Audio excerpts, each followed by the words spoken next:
What's up, Nintendo gamers? The Kid here with another The Legend of Zelda: A Link Between Worlds update. So we have new details about the game, including the official subtitle to the game. So let's get into some of the news from the trailer and from people's experiences with the game. So from the E3 trailer, we now know that Link has a new item, the hammer. Of course, it could be used offensively, but not all items in The Legend of Zelda are always used for one purpose, most likely to push in panels or buttons that normally can't be pushed in by just jumping on it with your body weight. Also, we've seen some action with the bow and arrow, and it looks really good. There's also a magic meter this time that acts like a stamina meter too at the same time, according to people who played the demo, saying that the more you use magic, the faster it depletes, and even if you use such as a bow and arrow, it depletes slowly but still depletes pretty significantly. And that's really all the news for it that Nintendo really announced, guys.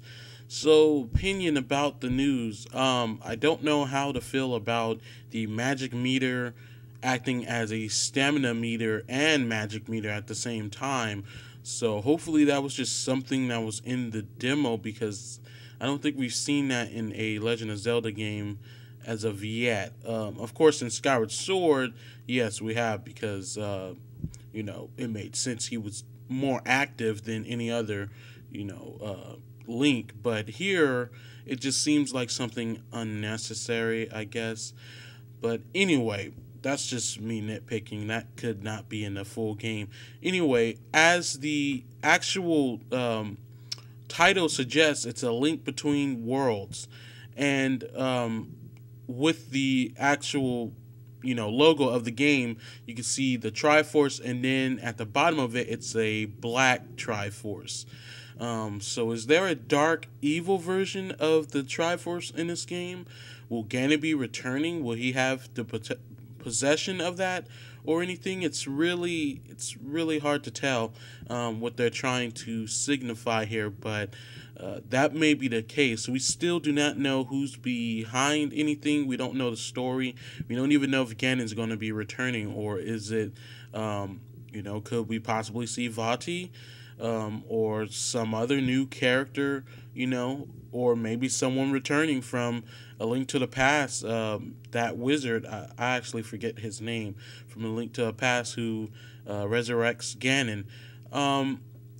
Yeah, don't know, because Nintendo hasn't released much information. The game is set to come out in November, so they have plenty of time to reveal that stuff.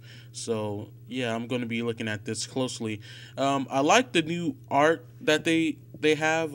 You guys can see in the thumbnail and right here of Link, and it's very, very, very reminiscent of the original art, which is more of a cartoony one, but this is more of a painted version of it. And you can see Link with the Master Sword, and it looks really good. And this is what I was talking about last update, that Link looks like a child or something in the game, but really he's like a teenager / young adult in these games. So this pretty much proves what I was talking about, where he's most likely either a teenager here. He doesn't look no older than a teenager. At the very least, he could be in his late teens. Yeah, I like the way the shield looks. It looks more like the Skyward Sword shield, the Hylian shield, and the Master Sword also looks based on the Skyward Sword Master Sword too. It has that look. And before people start saying that Master Sword always looks like that, in each game the Master Sword always looks pretty different in some small details. Like in Twilight Princess, you can see the wings on the Master Sword, those things sticking out to the sides, were way longer than in any other game. But in Skyward Sword, they were a little bit shorter, but a little bit more protruding out. outward, and that definitely looks like the sword. And the shield too looks pretty spot on the Skyward Sword shield. So maybe that's Nintendo's way of trying to connect the games with one another. I love Link's design, simplistic design, his old school design. This is like adult Link of the 90s Link, and I like it. I really like it. If Smash Brothers had costumes, I would like this costume because it would be totally awesome.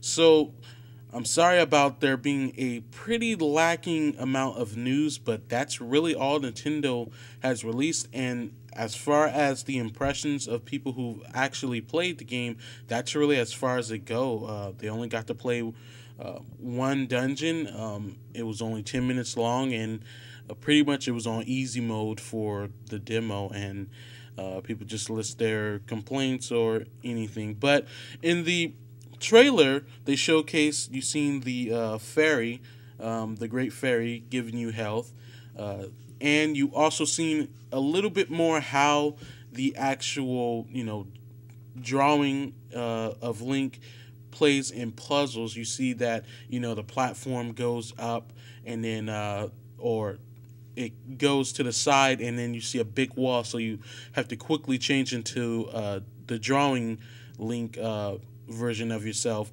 to go on the side and then get back on the platform. And it's also used to get to areas that you otherwise couldn't get to without that, and some other examples.